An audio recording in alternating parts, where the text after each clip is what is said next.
SC ST వాళ్లకు పెళ్లిళ్ళు ఫంక్షన్లు జరుపుకోవడానికి అంబేద్కర్ భవనం కావాలను, దీనికి స్థలము గవర్నమెంట్ నుంచి ఇప్పించండి. ఈ భవనం కట్టడకు ఎంపీ ఫండ్స్ ఇప్పించాలా, ఏం భయం లేదు.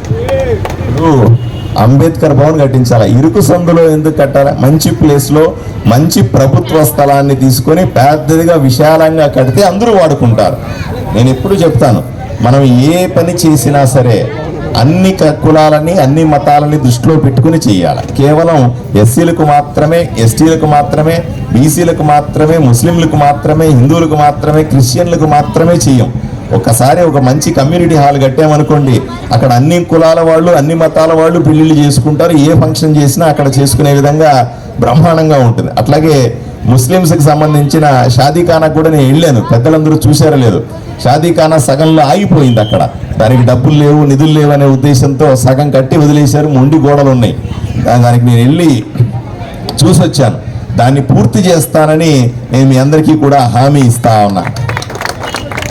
మా వీధినందు 150 ఎకరాలు ఆక్యుపై చేసినారు. ఎంఆర్ఓ గారు భూమి జగనన్న కాలనీ కోసం ఎకరాకు 1,00,000 నుంచి 1,50,000 వరకు కూడా వసూలు చేసినారు. కిట్టు అని అతను తీసుకున్నాడు. తమరు గెలిచిన తర్వాత వారితో డబ్బులు ఇప్పించాలి. దయచేసి నేను ఒకటే చెప్తా ఉన్నా, మీరు షాపులు పెట్టారు, మాకు మామూలు ఇవ్వండి. మీకు ప్రభుత్వం స్థలం ఇస్తానంది, మాకు ₹1,00,000 ₹2,00,000 ఇవ్వండి. మీకు బ్యాంకు లోన్ ఇప్పిస్తాం, నాకు 50,000 ఇవ్వండి. నీ బడ్డీ పెట్టుకున్నావు, బడ్డీ ప్రతి నెల నాకు మామూలు ఇవ్వండి అంటే తోలు తీస్తా. మహాటేయలేదు. నేను ఎమ్మెల్యేగా అవినీతిగా ఒప్పుకోను, మామూళ్ళు ఒప్పుకోను.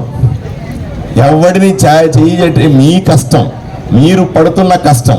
వ్యాపారాలు చేసినా, ఉద్యోగాలు చేసినా, వడ్డీ పెట్టుకున్నా, ఇంకోటి పెట్టుకున్నా, మీ కష్టం వస్తే నా దగ్గరికి రావాలా, నేను మీ కష్టాన్ని తీర్చాలా తప్ప మీ దగ్గర మామూలు వసూలు చేయడానికి కాదు. నేనేం రౌడీని కాదు, మళ్ళీ చెప్తున్నా, నేను రౌడీ కాదు, గోండా కాదు, కబ్జా కాదు. కానీ రౌడీలకు రౌడీ, నా మీదకి వస్తే, ప్రజల జోలికి వస్తే ఒప్పుకోను. అంతే తప్ప ఎవడు కూడా ఈ అవినీతి చేసే వాళ్ళకందరికీ కూడా హెచ్చరిస్తా ఉన్నా, ఈ పనులు మానేయండి. ఎవరెవరైతే డబ్బులు తీసుకున్నారో వీళ్ళందరికీ కూడా డబ్బులు వెనక్కి ఇప్పిస్తాం, ఏం కంగారు పడకండి. కొంతమంది భూములు కబ్జా చేసినారు, కబ్జాలు ఇప్పుడు ఉన్నవే.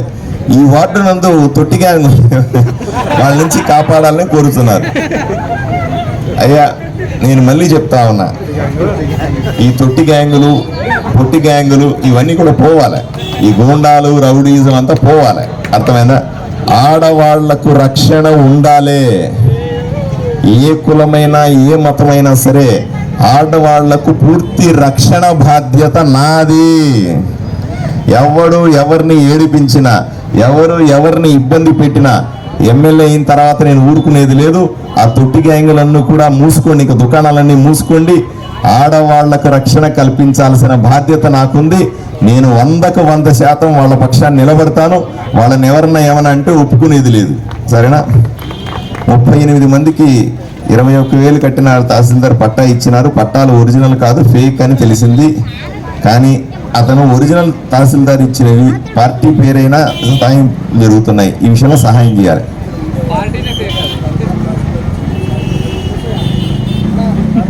నువ్వు పట్టా ఇచ్చిన తర్వాత మళ్ళీ ఇది ఫేక్ ఎట్లా అవుతుంది? ఫేక్ అవ్వదు కదా. అట్లా ఏదైనా పొరపాట్లు జరిగింటే రెవెన్యూ ఆఫీసర్ని పిలిపిస్తాను. మిమ్మల్ని ఎవరెవరైతే ఈ పట్టాలు తీసుకున్న వాళ్ళందరినీ కూర్చోబెడతాను. వాళ్ళకందరికీ ఫేకా నిజమైనవా తేల్చి వాళ్ళకు న్యాయం చేస్తానని మీ అందరికీ హామీ ఇస్తాను. ఒకే ఒక్కసారి నన్ను ఆశీర్వదించండి. అయ్యా, నేను ఇవన్నీ చేయడానికి నాకు అధికారం కావాలి.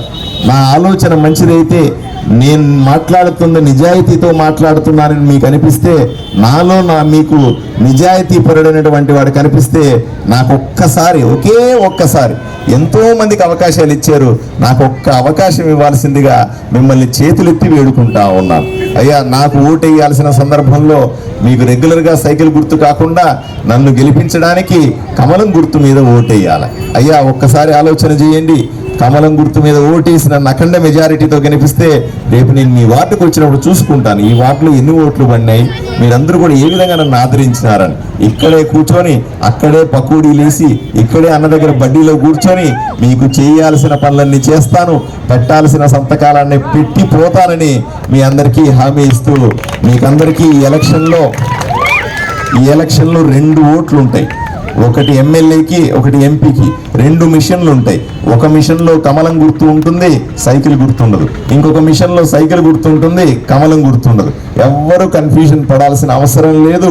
ఎక్కడ కమలం గుర్తు కనపడితే అక్కడ గుద్దేయండి, ఎక్కడ సైకిల్ గుర్తు కనపడితే అక్కడ గుద్దేయండి. బ్రహ్మాండంగా ఊరిని అభివృద్ధి చేసుకుందాం, ఊరిని కాపాడుకుందామని మీకందరికీ తెలియజేస్తూ సెలవు తీసుకుంటాను. నమస్కారం.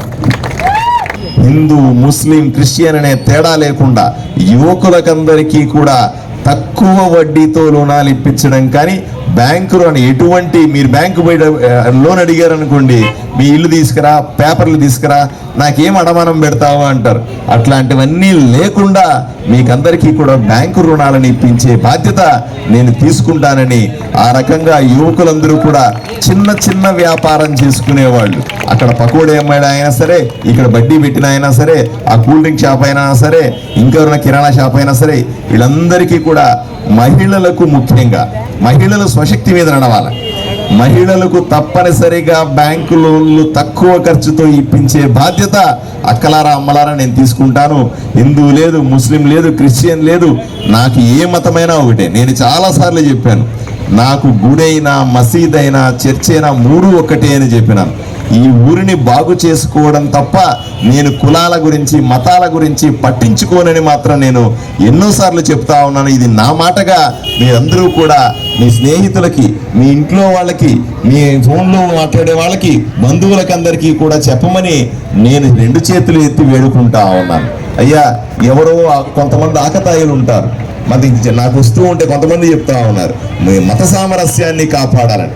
అయ్యా, 99% మంది అటు హిందువుల్లోనూ 99% మంది ముస్లింల్లోనూ కూడా అందరూ కూడా కలిసి బతాం. మనమందరూ కలిసి ఒకే దగ్గర టీ తాగుతున్నాం, మనమందరూ కలిసి ఒకే దగ్గర ఇడ్లీ తింటా ఉన్నాం, మనమందరూ ఒకే దగ్గర పాన్ డబ్బాలో తీసుకొని చాక్లెట్లు తింటా ఉన్నాం, మంచినీళ్ళు తాగుతా ఉన్నాం, మనమందరూ ఇదే రోడ్డు మీద నడుస్తూ ఉన్నాం, మనమందరూ ఒకే గేరిలో ఉంటున్నాం, మనమందరూ కూడా సుఖ సంతోషాలతో కలిసిమెలిసి ఉంటా ఉన్నాం. కేవలం 1%, 2% అన్నిటి ఆకతాయిలు ఉంటారు, ఎవరో ఒకరు ఆకతాయిలు ఉంటారు, వాళ్ళు ఏదో విధంగా రెచ్చగొడతారు. ఎన్నికలు వచ్చినప్పుడు మరీ ముఖ్యంగా ఇటువంటి సమస్యలు ఎక్కువగా ఉంటాయి. ఇవన్నీ కూడా పట్టించుకోవద్దు. ఎవరు ఏమి చెప్పినా వినొద్దని నేను మీకు చేతులెత్తి వేడుకుంటా ఉన్నాను. నా పేరు డాక్టర్ పార్థసారథి, నేను చదువుకున్నవాడిని, నేను నరేంద్ర మోదీ గారి శిష్యుణ్ణి. నేను ఇక్కడ ఈ ఊరిని కాపాడుకోవడానికి, మీకు సేవ చేయడానికి మాత్రమే వచ్చానే తప్ప ఇంకా ఎటువంటి కాంట్రవర్సీల్లోకి వెళ్ళడానికి రాలేదు. అయ్యా, ఒక్కసారి ఆలోచన చేయండి. మత సామరస్యం అన్నది మన హక్కు. ఎవరి మతాలని వాళ్ళు సంతోషంగా గడపడం అన్నది అందరూ చేయాల్సిన పని. ఆ మతము, ఈ మతము, ఇంకోటి అని ఎవరన్నా మాట్లాడితే వాడిని ఊరుకొని ఉన్నానని మాత్రం సీరియస్గా చెప్తా ఉన్నాను, సీరియస్గా వార్నింగ్ ఇస్తా ఉన్నాను. ఎలక్షన్ల సమయంలో ఇంకా మిమ్మల్ని రెచ్చగొట్టే, ఒకవైపున ముస్లింలు రెచ్చగొడతారు. అంతెందుకు, నేను నిన్న ఒక మసీదుకి వెళ్ళాను, ఆ దర్గాకి వెళ్ళి టోపీ పెట్టుకుని ఆ పైనటువంటి టువాలు వేశారు. అది వేసిన తర్వాత కొంతమంది హిందువులు మొదలుపెట్టారు, అదేందన్నా నువ్వు అట్లేసినావు అంటారు. అయ్యా, నాకు అది ఇష్టమే, నాకు ఇది ఇష్టమే, నేను వచ్చింది వాళ్ళ టోపీ కాదు, నీ టోపీ కాదు, నాకు కావాల్సింది ఊరు బాగు చేసుకోవడం అయ్యా అని చెప్పాను. అయ్యా, మీరు ఒక్కసారి పెద్దలందరూ కూడా ఆశీర్వదించాలా, పెద్దలందరూ కూడా ఒక్కసారి ఆలోచన చేయాలి. నాకు ఏ మతమైనా ఒకటే, ఏ కులమైనా ఒకటే, నాకు తెలిసిన ఒకే ఒక మతం ఇక్కడ ప్రజల కష్టం, నాకు తెలిసినటువంటి ఒకే ఒక మతం ఇక్కడ ప్రజలు పడుతున్న ఇబ్బంది, ఈ ఊరికి వచ్చిన సమస్యలు, ఈ ఊరిని కాపాడుకోవడానికి వచ్చాను, ఈ ఊరిని బాగు చేయడానికి వచ్చాను. తప్పనిసరిగా ఉదాహరణకి ఈ రోడ్డు వేయాలా, మీ కళ్ళ ముందు కనిపిస్తున్నటువంటి ఇరుకు రోడ్డు వేయడానికి కనీసం 100 కోట్ల రూపాయలు ఖర్చు అవుతుంది. 100 కోట్ల రూపాయలు ఎక్కడి నుంచి తేవాలి? నన్ను నమ్మండి, ఇప్పటిదాకా ఎవరు చేయలేని పనులు నేను చేయగలుగుతాను. ఈ రోడ్డు బాగు చేయాలంటే 100 కోట్లు కావాల్సి వస్తే నేను చంద్రబాబు నాయుడు గారి దగ్గరికి వెళ్ళి అడుగుతాను. చంద్రబాబు నాయుడు గారు నాకు సన్నిహితులు. ఆయన పొరపాటున ఇవ్వలేకపోతే నేను 100 కోట్లు ఇవ్వలేను, 10 కోట్లు మాత్రమే ఇస్తాను, నా దగ్గర డబ్బులు లేవన్నా అనుకోండి, నేరుగా నరేంద్ర మోదీ దగ్గరికి పోయి ఈ రోడ్డు బాగు చేయడానికి ఇంకొక 90 కోట్లు తెచ్చి ఈ రోడ్డును బాగు చేయగలిగిన శక్తి నాకుంటుంది. అయ్యా, నాకు ఇటువంటి ఆలోచనలే ఉంటాయి తప్ప ఎవరైనా సరే మీ దగ్గరకు వచ్చి మీరు బీజేపీకి ఎట్లా సపోర్ట్ చేస్తారు, మీరు ఎట్లా కామలం పువ్వు గుర్తుకేస్తారు, అయ్యా మీరు ఇట్లా వాళ్ళట్లా, మీది ఆ కులం, మీది ఈ కులం, మీది ఆ మతం, వీళ్ళది ఈ మతం అని ఎవరన్నా అంటే మాత్రం దయచేసి చెప్పుతో కొట్టమని మాత్రం మిమ్మల్ని అందరికీ సలహా ఇస్తా ఉన్నా. ఈ ఊర్లో కులాలు లేవు, ఈ ఊర్లో మతాలు లేవు, ఈరోజు వాళ్ళు లేరు వీళ్ళు లేరు, మనమంతా ఒక్కటే. సంతోషంగా ఉండాలనే ఉద్దేశంతో ఈ ఊరికి వచ్చాం. సంతోషంగా బతికే ఏర్పాట్లు చేసుకోవాల్సిన బాధ్యత మనందరి మీద ఉంది. యువకులారా, పెద్దవాళ్ళారా, మీరందరూ కూడా ఒక్కసారి ఆలోచన చేయండి. నా గురించి ఎవరన్నా తప్పుడుగా మాట్లాడినా, నా గురించి ఎవరన్నా సరే నోటికొచ్చినట్లు మాట్లాడినా, నా గురించి ఎవడైనా సరే ఈ మతము ఆ మతం అని మాట్లాడినా, నా గురించి ఎవడైనా సరే తప్పుడు వార్తలు ప్రచారం చేసినా, నా గురించి ఎవరన్నా సరే ఫేక్ గా ఉన్నటువంటి అంటే తప్పుడు సంబంధించినటువంటి న్యూస్లు వాట్సాప్లో సర్క్యులేట్ చేసినా, మీరందరూ కూడా ఒక్కసారి ఆలోచన చేయండి. నేను అలాంటి వ్యక్తిని కాదు. నేను మీకోసం వచ్చాను, ఈ ఊరి కోసం వచ్చాను. నేను అందరినీ కాపాడుకోవడానికి వచ్చానే తప్ప కేవలం కొంత, రేపు నేను ఎమ్మెల్యే అవుతాను, నేను ఎమ్మెల్యే అయిన తర్వాత కేవలం కొంతమందికి మాత్రమే ఎమ్మెల్యేనా అందరికీ ఎమ్మెల్యేనా ఆలోచన చేయాలి. నేను 2,50,000 మంది ఉంటే 2,50,000 మందికి, అన్ని కులాల వారికి, అన్ని మతాల వారికి ఎమ్మెల్యేగా ఉండాలనుకున్నాను. నాకు ఆశీర్వాదం కావాల్సి వస్తే అన్ని కులాల వాళ్ళ ఆశీర్వాదం కావాలా, అన్ని మతాల వాళ్ళ ఆశీర్వాదం కావాలా, అందరూ బాగుంటేనే నేను బాగుంటాననుకునే వ్యక్తిని. నాకు నిజంగానే ఎమ్మెల్యే అంటే ఒక రకమైన బాధ్యతే తప్ప ఎమ్మెల్యే పదవిగా ఎప్పుడు చూడనని మీకు అందరికీ తెలియజేస్తా ఉన్నాను. నాకు మీరు మీ వ్యాపారాలు బాగుండాలా, మీ మతం బాగుండాలి, మీ మసీదు బాగుండాలి, మీ గుడి బాగుండాలి, మీ యువకులు బాగుండాలి, మీ ఇంట్లో ఆడవాళ్ళు కూడా సంపాదించే విధంగా వాళ్ళు బ్రహ్మాండంగా ఎదగాలి, వాళ్ళందరూ చదువుకోవాలి, చదువుకున్న తర్వాత బ్రహ్మాండంగా ఉద్యోగాలు చేస్తూ అవసరమైన చోట ఇక్కడే ఫ్యాక్టరీలు ఏర్పాటు చేయాలి, అవసరమైన సందర్భంలో ఇక్కడే ఉద్యోగాలు సృష్టించాలా. ఏ చదువుకున్న బిడ్డ, ఏ వ్యాపారం చేసుకోవాల్సిన బిడ్డ బయటికి వెళ్లాల్సిన అవసరం లేకుండా చూసుకోగలిగితే అది నా జన్మ ధన్యమని నేను భావిస్తాను. ఒక్కసారి మీరందరూ కూడా